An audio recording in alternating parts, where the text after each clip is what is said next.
Welcome to the Most Innovative Companies podcast. I'm your host, Yasmin Gagne, joined by my producer, Josh Christensen. Hey, Josh. Hey, Yaz. So, summertime in New York City. Are you ready? Hell yeah. I'm so ready. I had my first ice cream this weekend. Ooh. Arnold Palmer's where'd you back in coffee shops. Where'd you get your ice cream from? So I live in a neighborhood called Fort Greene, and there's a restaurant down the street called Evelina. They have an ice cream stand. Ooh. Last summer, they knew me pretty well, which I really didn't like. That's rad. No, that's cool. That's really cool. Well, it's not like I got any discounts. You know what I mean? They were just like, oh, you again at 3 p.m. Okay, maybe not as rad. What is your big summer activity? My big summer activity, so I'm such a basic white guy. It's just hiking. It's just hiking. That's a good one, though. I thought you were going to say craft beer or something. I mean, I'm more of an Aperol Spritz guy. Nice. I drink them all year round, not just the drink of the summer. Are you a Manhattanite? I live in Inwood. I actually just moved from Harlem to Inwood, so I'm moving further and further away from the center of the island, but still a Manhattanite. Aperol. Remember the summer of Aperol Spritz? Oh yeah, I remember it fondly. I was drinking Aperol Spritzes before it was cool. Just want to say that. Of course. But anyway, nobody wants to hear about this. Right. So let's move on to some housekeeping. Do we have anything we got to mention before we get going? We got a couple things. One, I talked about this last week, but to remind everyone that the Fast Company Queer 50 list will be announced on June 13th. So stay tuned to fastcompany.com for that. And also, it's never too early to start planning for the Fast Company Annual Innovation Festival. I know we're already deep in planning here in the newsroom. Our coworker, Casey Afini, I feel like is already losing sleep over programming this fantastic event. But it is September 18th through the 21st in NYC, and there is a super early rate for tickets available until June 23rd, so listeners should take advantage of that. And we'll be revealing more about what to expect at this year's Innovation Festival as we get closer on the show. I gotta say, it's really fun. And I don't just say this because I work for a Fast Company. I would probably attend this. Just in your own time. Yeah, me too. I mean, there's we had Jamie Lee Curtis was there last year and had a fantastic panel. It was awesome. Okay, Jamie Lee Curtis, by the way, who I interviewed for the magazine, I stand her. She just endorsed Marianne Williamson for president. Well, everyone has blind spots. I'm still all about Jamie Lee Curtis, that notwithstanding. I immediately messaged you and Clint, who we had on the show last week. Yes. Oh my God. Yeah. If you will listen to last week's episode, if not go back, fringe candidates are making their way onto podcast, including Marianne Williamson, and secured her that coveted Jamie Lee Curtis endorsement. But that's all I have for housekeeping. All right, sounds good. Well, later on in today's episode, I'll be talking about the latest biotech research in menopause with Fast Company senior writer Ainsley Harris. But first, what's happening with Apple these days? Here to tell us more is Fast Company senior writer Mark Sullivan. Hey, Mark. Hello there. So, look, I think we all saw some memes about the Apple Vision Pro yesterday. But, beyond the fact that they look like ski goggles, can you tell me how it works and what this new device kind of tells us about the company? Yeah, good question.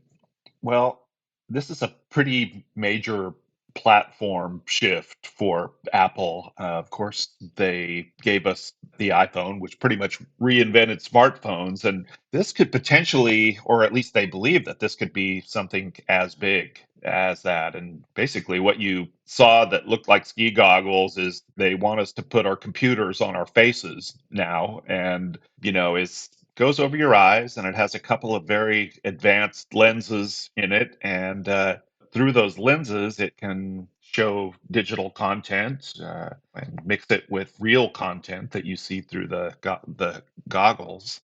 Well, they called it spatial computing. What does that even mean? Right? Yeah. I'm just trying to picture, say I have the dorky goggles on, what does spatial computing look like? It means 3D, basically. So where you look at your computer screen and see sort of 2D graphics and things like that, these things are going to make you able to see 3D things sort of floating through the world in front of you. And that's kind of what this mixed reality concept means. And it's really expensive, right? Like, how much does it retail for? It's $3,500. Why? Wow. Yeah, Yeah, I mean, I could tell you more why than it's my that. monthly rent. That's like as much as LASIK. That I've been looking into LASIK recently. Josh, that's like the nerdiest price comparison. No, I think there's nerdier. I can find more. So, Mark, why is it so expensive? There's a lot of these VR goggles already on the market. Meta has made a few of them, and the Meta Quest you may have heard of. And the experience is just it's a little bit grainy and a little bit janky. And I think what Apple did is they made a much more expensive headset. I believe what they did was just said, you know what, we're gonna go all out and kind of splurge on the component parts, no matter how much they cost, so that we can deliver people something that really makes VR goggles look great.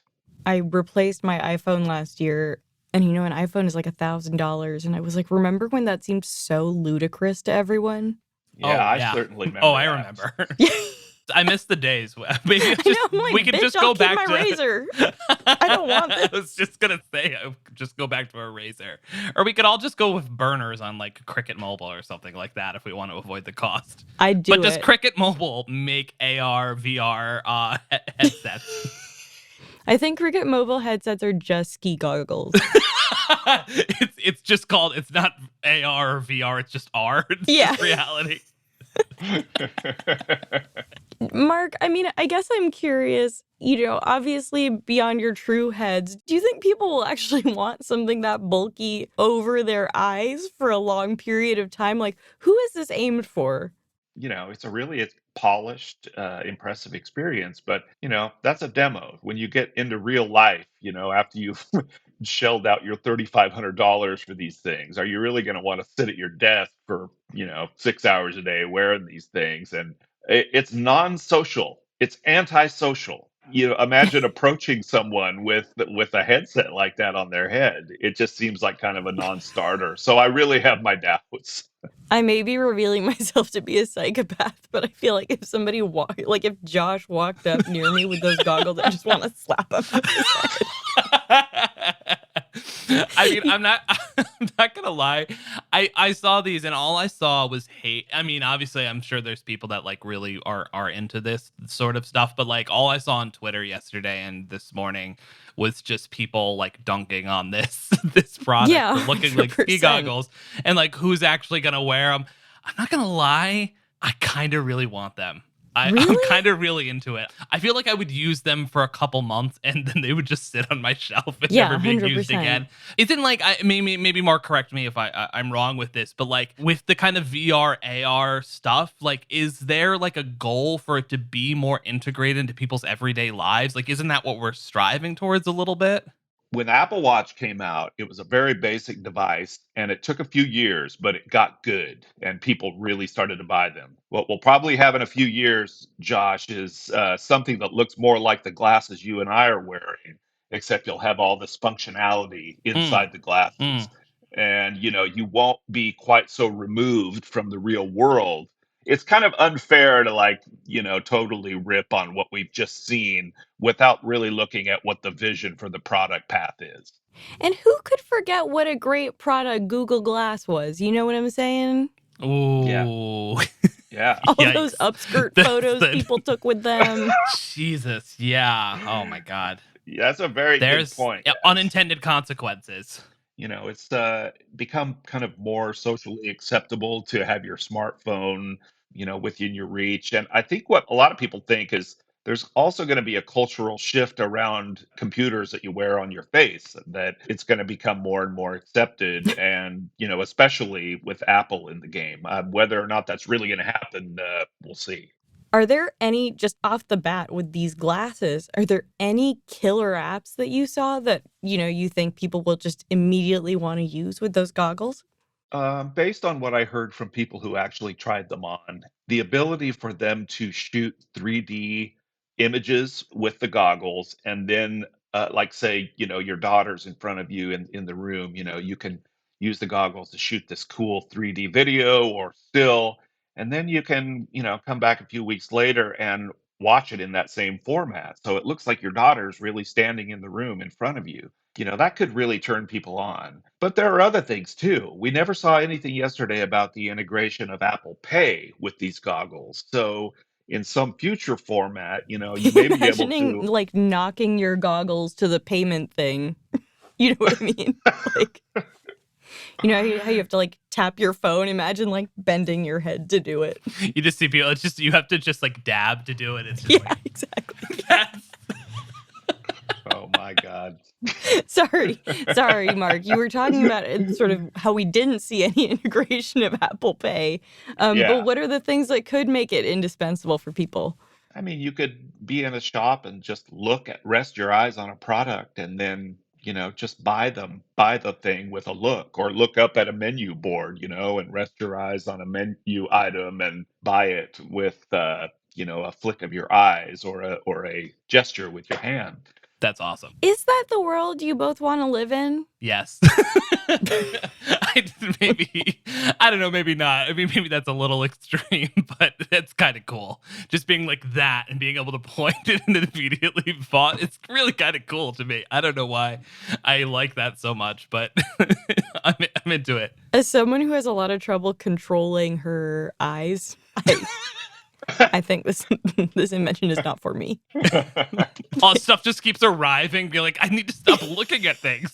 You mean you don't want to have some big tech company recording everything your eyeballs rest on and storing the information? They're Mark, going to be that's so very dark. disappointed.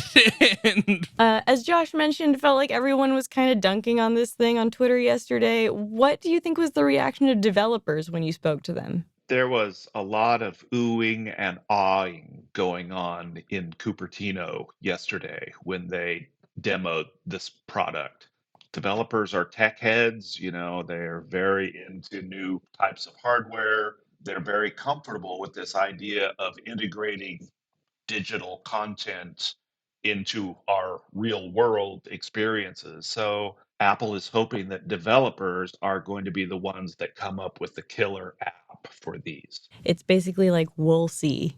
Is that fair to say? Like, is that the vibe you're getting right now? Is that how you feel? Yeah, definitely. I haven't worn the things myself yet, but I really would go back to sort of the cultural thing.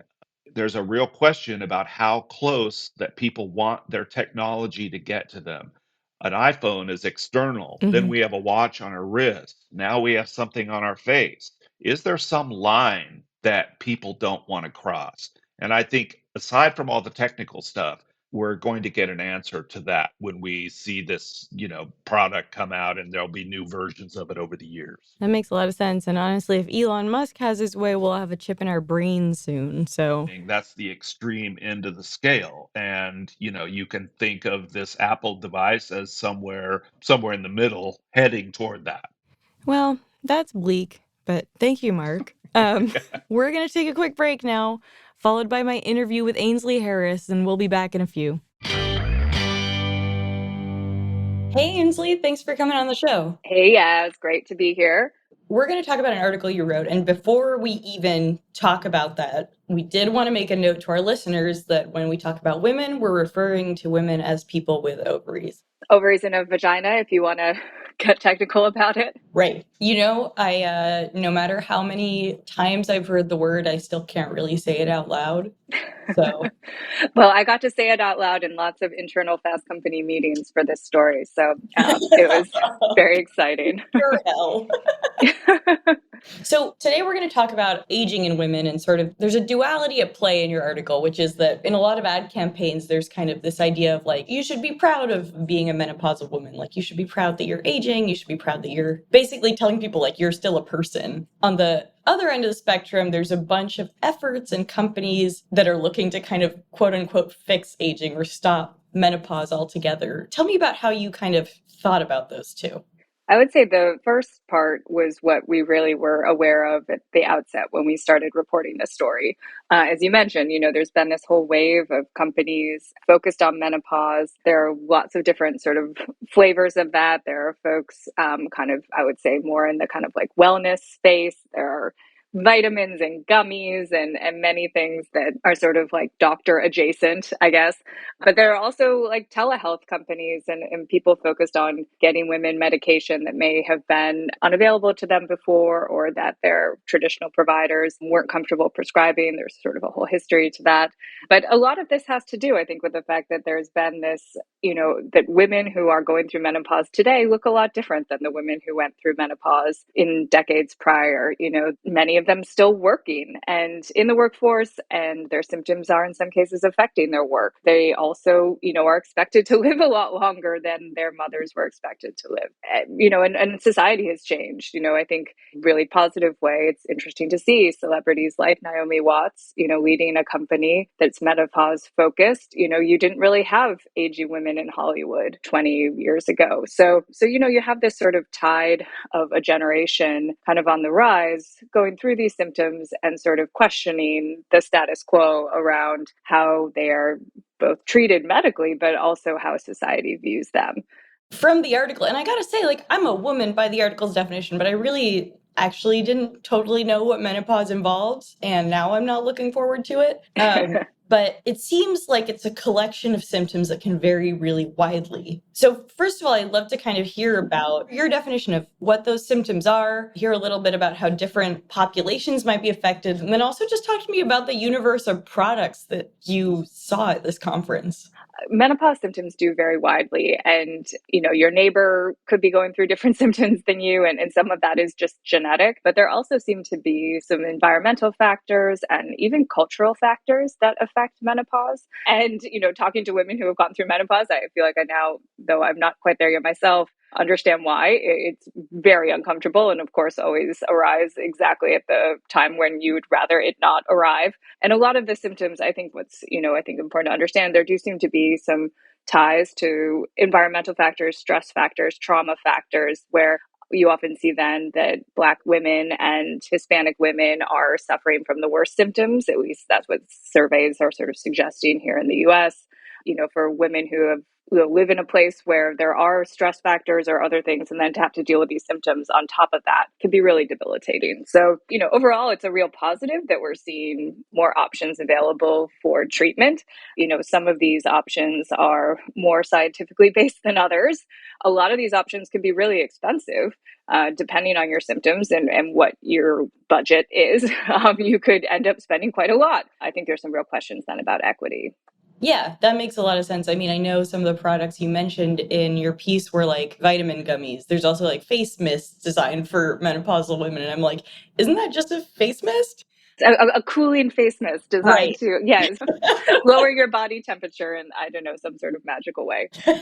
But, one of the things you also mentioned is hormone therapy. Like, I can remember when I was a kid, at least, was kind of seen as this like weird fringy thing that might cause cancer. I'm curious, like, how that's made a comeback and what that looks like now.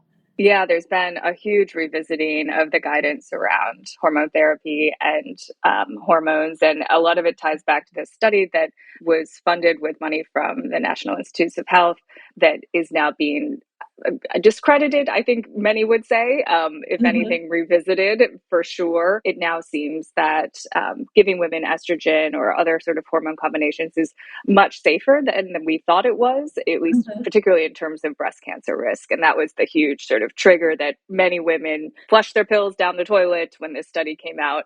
A lot of people who are thinking about hormones should understand that they don't necessarily treat all symptoms. Like, they're not going to help necessarily with brain fog. What are some of the kind of specific solutions that they offer a solution for?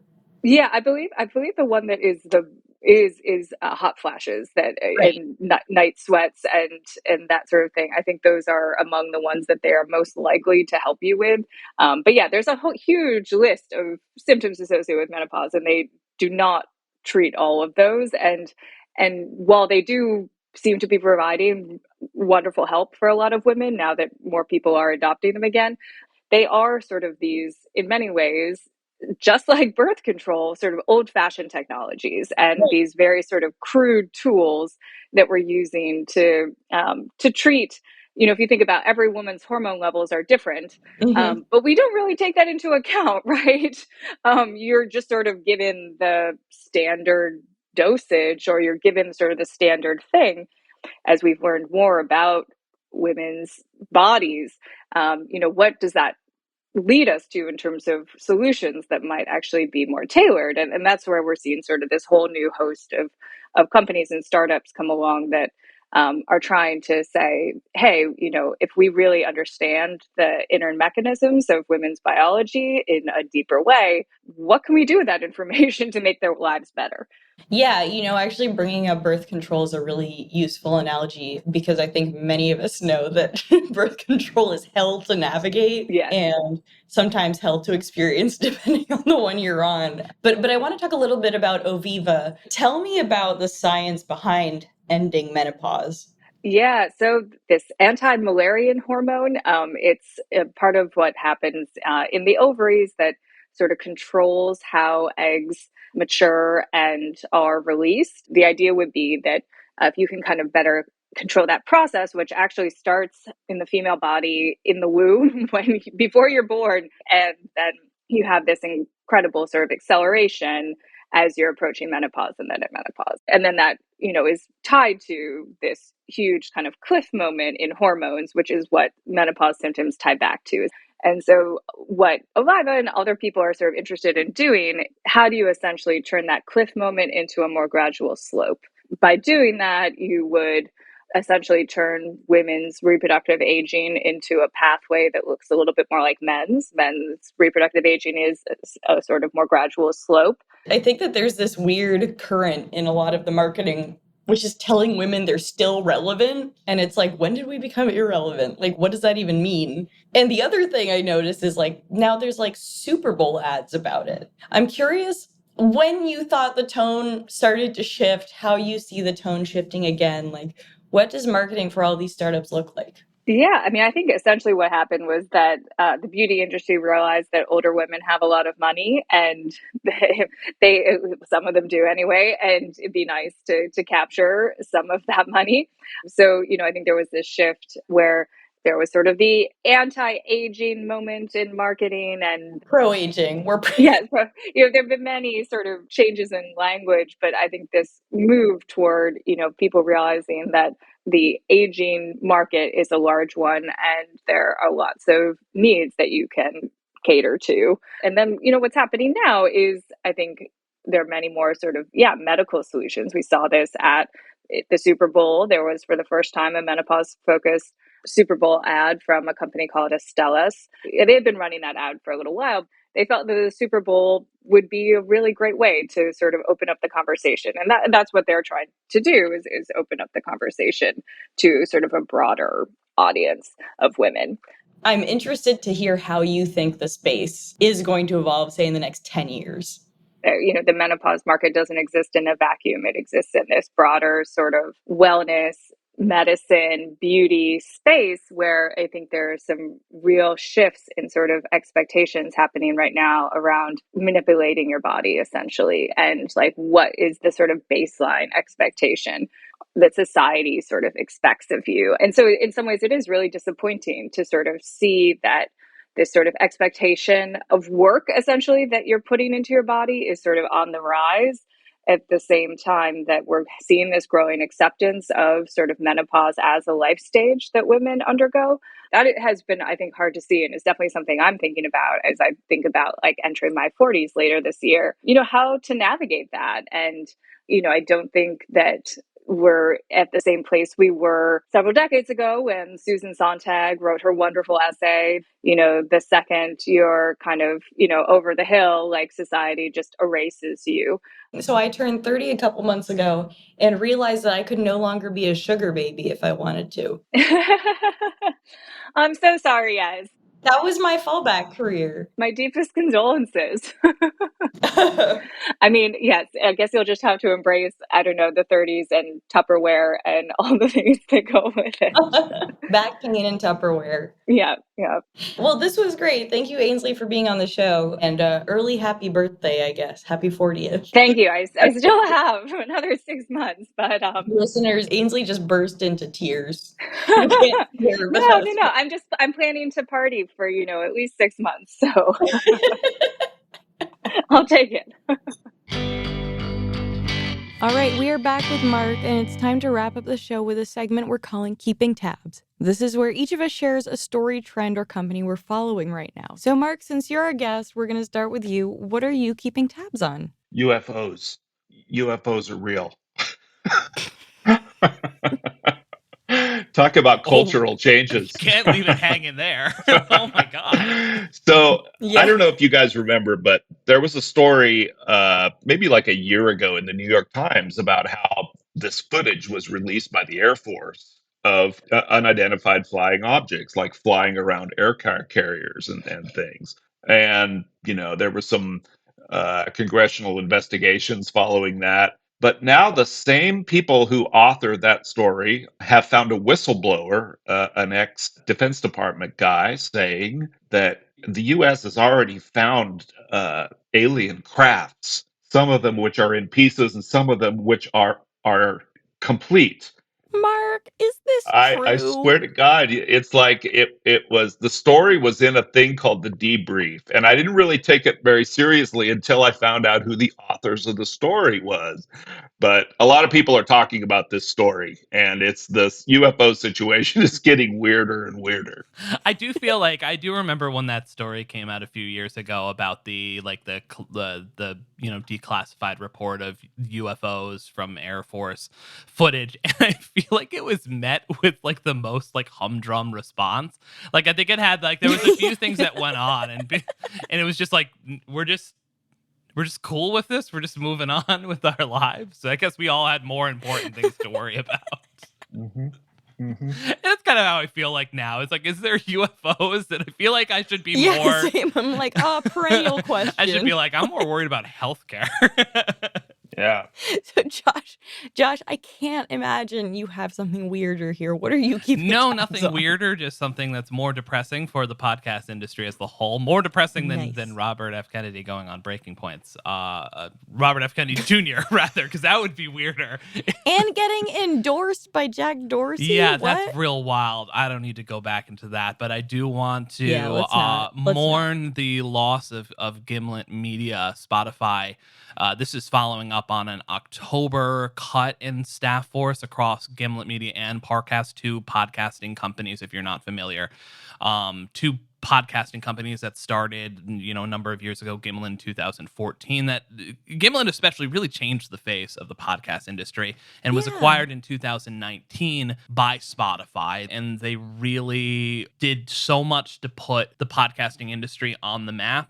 Yeah, I mean, I am curious. Do you think that them kind of laying off employees was because of like a mistaken strategy? I mean, you know what I mean? Like, is this just they want fewer shows? Like, where they said what their stated reasoning is to, they're pivoting more towards always on content with, creator driven stuff, which basically means like the weekly, daily shows that are driven by big names, essentially. But I mean, it's not like they're saving money on that sort of stuff. They're paying Joe Rogan like 100 million to some hundred. Totally. I could be getting this number wrong, but it's a lot of money for Joe Rogan to make something that I think is detrimental to society personally. Whereas, Gimlet made stuff like Crime Town. I feel like Spotify's doing a disservice to the podcasting industry by making huge bets on people like Joe Rogan and not on the storytelling driven content that got this podcast market to where it was in the first place. Got it. So I was trying to come up with something more lighthearted for this week. I accidentally came up with 3 things, but one of them was less lighthearted. I figured I wanted to see how you responded to each of these things. Okay, so this is like a lightning round of keeping tabs? Yeah, this is a lightning round. Have you heard of Flacco, the owl in Central Park that everyone loves? Oh, he's like a really like sick-looking macho male owl. Oh, actually, owl no, I know what you're talking about now. Kind of exotic. Anyway, he's kind of back. Like more photos of him have come out, and I'm glad my guy's doing well. I thought this was going to be the dark one. You're going to be like, well, he's dead. No, that's coming at the end. Number 2, Kim Cattrall is returning to Sex and the City. Could not care less about this. No, yeah, I didn't think that one would hit with either of you, but I'm kind of excited. And number 3, which is the kind of dark one, is there is a documentary that I can't in good faith recommend because I don't think it was that well made, but It's called The Strange Case of Natalia Grace, who was a Ukrainian orphan adopted by an American family, and we don't know if she is 6, 12, or 32. What? Yes, I'm telling you, she terrorized this family. That was in the news, but then I watched the documentary and it seems like maybe the mom from the family kind of terrorized her. And I thought that it would be easy to figure out like how old someone is. I thought humans were like trees, you can like cut off, count the rings. But like this documentary is nuts. I injured myself running on Sunday and then I was like on the couch in a bad mood and watched the whole thing. And it's all I can talk or think about with anyone. I'm not going to say I'm not going to watch this, but I also, like you, cannot recommend this to any of our listeners. Exactly. So that's a documentary that I don't recommend, but that is very, very bingeable. All right. Well, I guess we'll end it there. That's it for Most Innovative Companies. Thank you all for joining us. Thank you, Mark, for coming on the show. You're very welcome. Happy to be on. Our show is produced by Avery Miles, mix and sound design by Nicholas Torres, and our executive producer is Josh Christensen. Remember again to subscribe, rate, and review, and we'll see you next week.